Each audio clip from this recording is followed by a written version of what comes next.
Hello, and welcome to Longleat's second virtual safari. In this safari, we'll be meeting animals from 6 different continents, including Africa, South America, North America, Asia, as well as Europe, and as far afield as Australia. We'll be journeying through the areas you normally see when walking around the Longleat grounds. We will explore Jungle Kingdom. We'll take a jungle cruise and catch up with our feisty Californian sea lions and majestic Western lowland gorillas.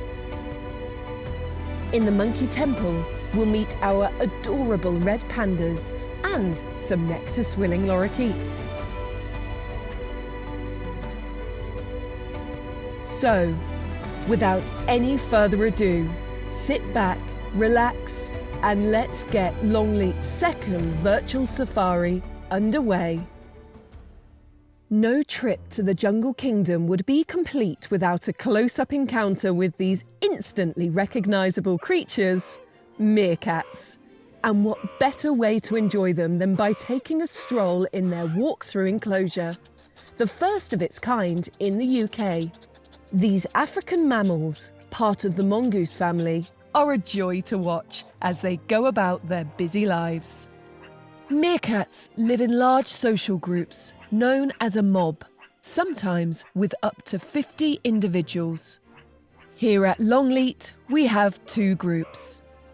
The girls, led by Cassie, who has to contend with the likes of Moana, the teenage troublemaker of the group. And the boys, led by Obi, who recently took the top spot from his dad, Pip. Well, they do say, keep it in the family. One obvious benefit of being raised in a large society like this is that the adults without young of their own help with childcare, spending hours teaching the youngsters.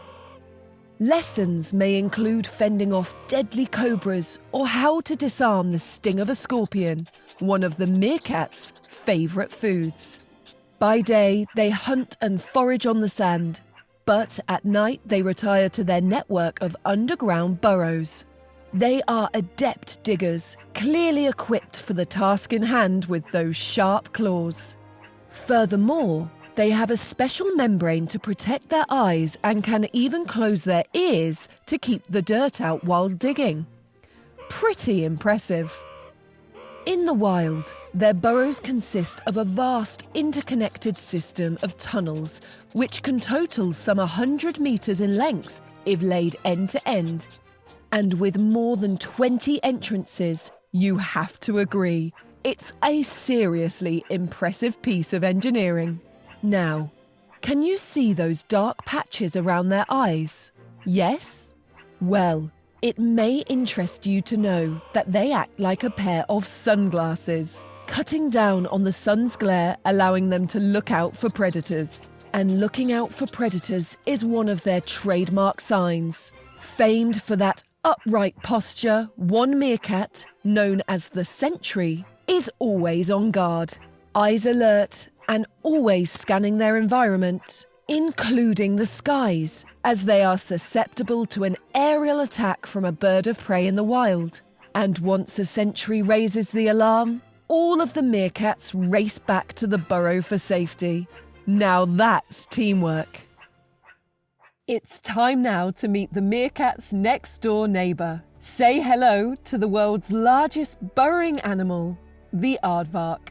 The one we're looking at now is called Benny. When Benny isn't digging with those spade-shaped feet and shovel-like claws, or sniffing out food with the super-sensitive, elongated nose, he can be found sleeping. Usually in between our 2 other female aardvarks, Frankie and Nacho. And staying on the theme of relaxation, on hot sunny days here at Longleat, it might not surprise you to hear that our aardvarks like to sunbathe. The keepers even apply sun cream to prevent them from burning. And the pampering doesn't end there. Benny is also quite renowned for sucking on his keeper's hair. The fact they let him says as much about our keepers as it does our aardvarks. There are no such luxuries in the wild though. Aardvarks must dig their own burrows, sometimes up to 6 meters deep, and they have a daily mission to track down and devour 50,000 termites.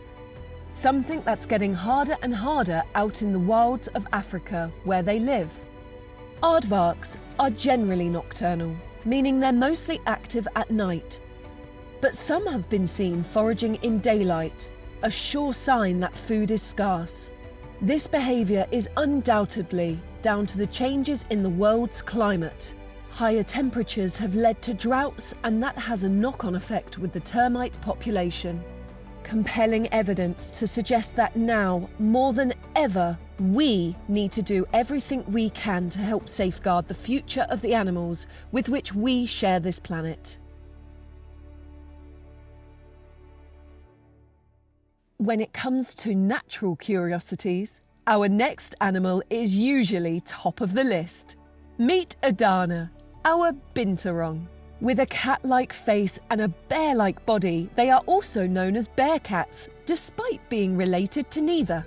Their most noticeable feature has to be that huge prehensile tail, which is as long as their body.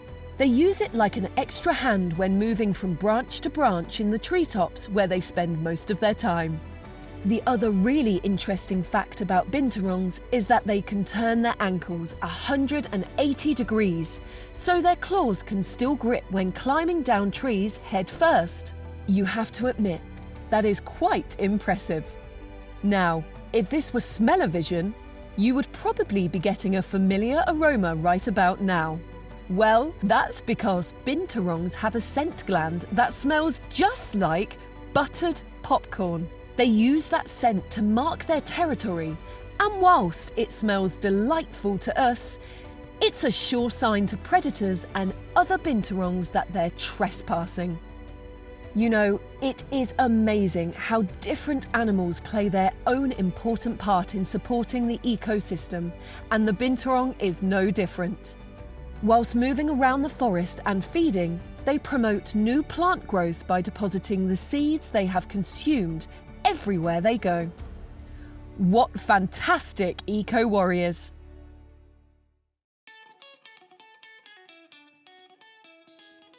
Armed with a 2-foot-long tongue, which is covered in microscopic hooks, meet our South American giant anteaters, Moroni and Bonito, and their son Basil. As their name suggests, they eat ants, but they're not too fussy. Termites are just as good if they can find them, and they'll consume around 20,000 of them each and every day. But first, they need to break into a termite mound, and they do that using those sharp claws. Looking at them, they're reminiscent of something that might belong to a dinosaur.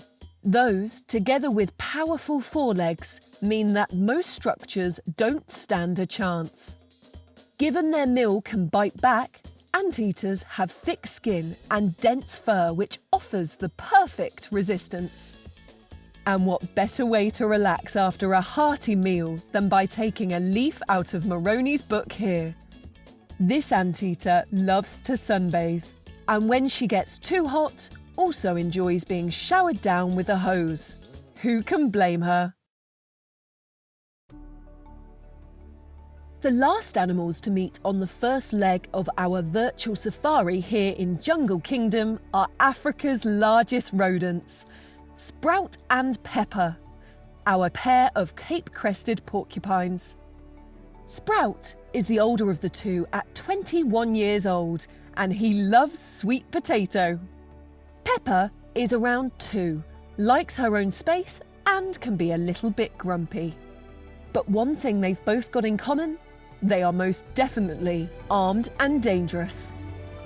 Just check out their formidable coat of spines and quills. Ordinarily, as you can see here, they lie flat against their body. But if a predator approaches, as would happen in the wild, they are instantly raised to issue a spectacular warning. That sight, along with a stamping of its feet and shaking of its tail to produce a rattling noise, should see off most attackers. But persistent predators have got a second shock in store. With its quills raised, the porcupine will rush backwards into its attacker, embedding the barbed quills into its skin. Whilst they may appear flimsy, once those quills get stuck in flesh, they are extremely difficult and painful to remove, meaning that most predators will think twice before taking on a porcupine. The only battle our keepers have with them is ensuring the sand is not banked too high near the meerkat mound, as the porcupines have learnt to climb up and over the mound. It's not to protect the meerkats from them, in fact, they actually mix quite often. No, it's more to keep the porcupines and the visitors apart for obvious safety reasons. Time to move on.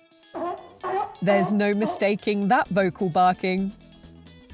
Meet our group or raft of 6 Californian sea lions who live in the lake all year round and accompany us on every boat trip.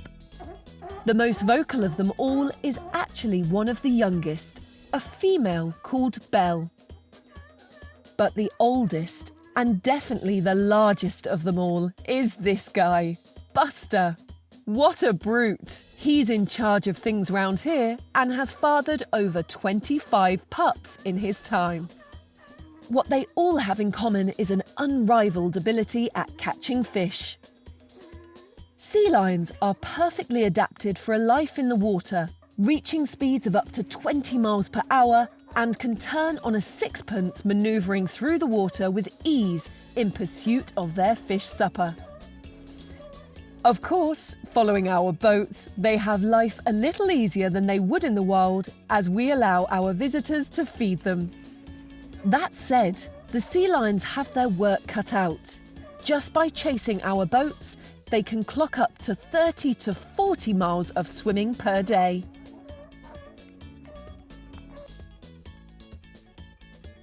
Sharing the lake with our sea lions are a couple of the animals with a reputation for being the most dangerous animal in Africa, killing around 500 people a year.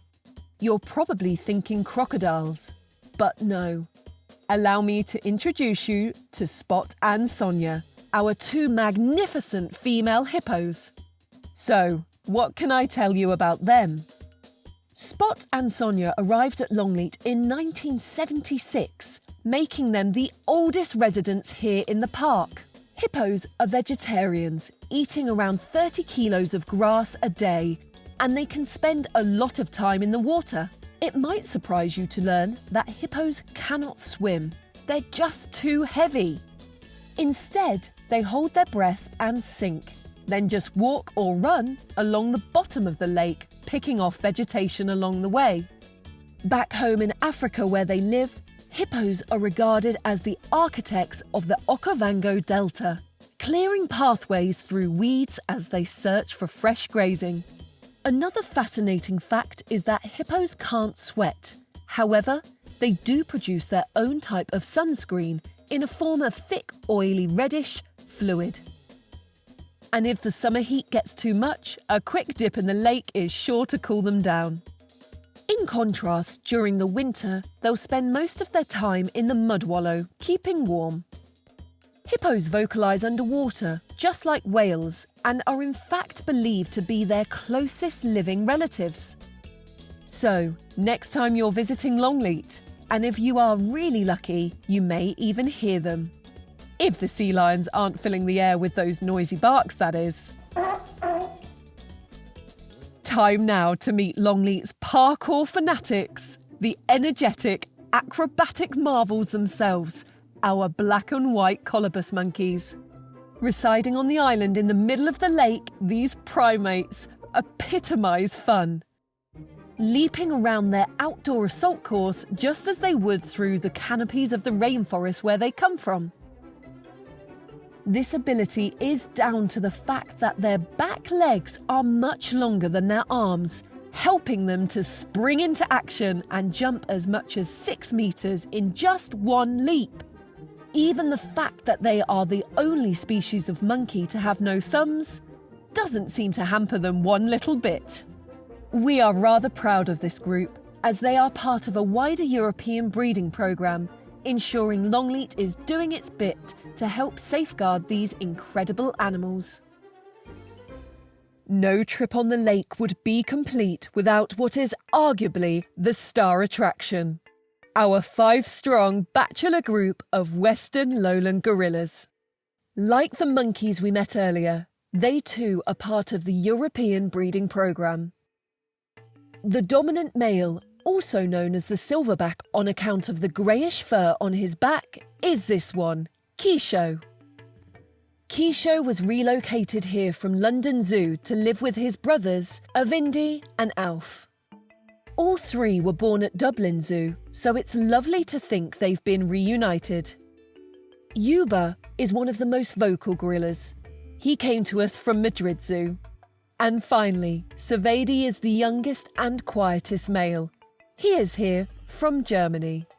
And what greater spectacle could there be than to witness these elegant creatures as they roam their lakeside habitat, whether they're playing, grooming one another, eating, or simply relaxing in their tranquil oasis. There's a mutual respect to be had from observing gorillas like this, probably because we see more of ourselves in these magnificent animals than any other species. We are similar in more ways than you can imagine. Like us, they live in social groups, families. They see, hear and smell the world, even walk as we do. And if that weren't proof enough, then our DNA, our genetic makeup is almost identical. What perhaps sets us apart is their incredible strength, particularly silverbacks like Keisho here. As a leader of the group, their job is to protect their family, and if the need arises, they'll demonstrate that power in a formidable show of strength, usually charging towards a potential threat while beating their chest. And take it from me, if you are a male from another group, you don't want to be on the receiving end of that. But violence is rare, particularly here at Longleat, where there are no threats. Gorillas are, on the whole, a peaceful species, and watching them content here in this environment, you can really see that. And as they sit calmly observing us, you can't help but wonder what they are thinking about us too. Okay, time to move on. Our safari continues as we make our way towards Monkey Temple, and I have to say, you're in for a real treat. Say hello to undoubtedly the cutest members of the animal kingdom here at Longleat, the red panda. AJ and Maya, here in Monkey Temple, who we are hoping will produce some of their very own little cubs in the near future. AJ is particularly special to us as he is our original and first ever red panda and has fathered 6 cubs over the years. So, what can I tell you about them? Well, despite sharing their name, red pandas are not, as you might think, close relations of the black and white giant panda. Neither are they relatives of raccoons or bears. Instead, they belong to a family all of their own, growing to the same sort of size as your pet cat. They spend much of their time in trees, munching mainly on bamboo using their sharp, curved claws to grip onto the stems. And just look at those big bushy tails. They can be as long as 18 inches, doubling up as a warm, fluffy blanket to snuggle under on a chilly evening in the mountains of Asia, where they originate. Conservation efforts are crucial for this beautiful species because red pandas are critically endangered. Deforestation has resulted in habitat loss and sadly they face a continual threat of poaching. Here at Longleat, we are big supporters of the Red Panda Network in Nepal and the work that they do to protect these cuddly creatures. We have supported and sent keepers out to track red panda in the wild and fundraise every year to support new planting and protection of their forests. Looking at them, it's easy to see why our red pandas have endeared themselves to so many of our visitors. Right, moving on now, we have just enough time to meet our rainbow Lorikeets. On our virtual safari, you will begin to appreciate the sheer beauty and array of colour displayed by these feathered friends of ours. But visitors to the park are given the opportunity to walk into the huge free flight aviary and amongst our beautiful birds, and feed them a specially prepared pot of nectar. As you can see here, it's quite an experience, if a little alarming at first. But once you realise they really are only interested in the contents of the little pot you're carrying, it's harmless fun and a great photo opportunity. It's also quite special to have such a delightful and colourful creature put its trust in you and come so close to feed out of your hand. As well as nectar, they'll also munch on a variety of fresh fruit and vegetables. And the keepers have discovered that the lorikeets delight in pecking on the leftover eucalyptus that the koalas don't eat. Waste not, want not. Well, that's all we have time for on this Longleat virtual safari. I hope you enjoyed meeting some of the animals that make their home here. Thank you for watching, and we hope to see you at Longleat very soon.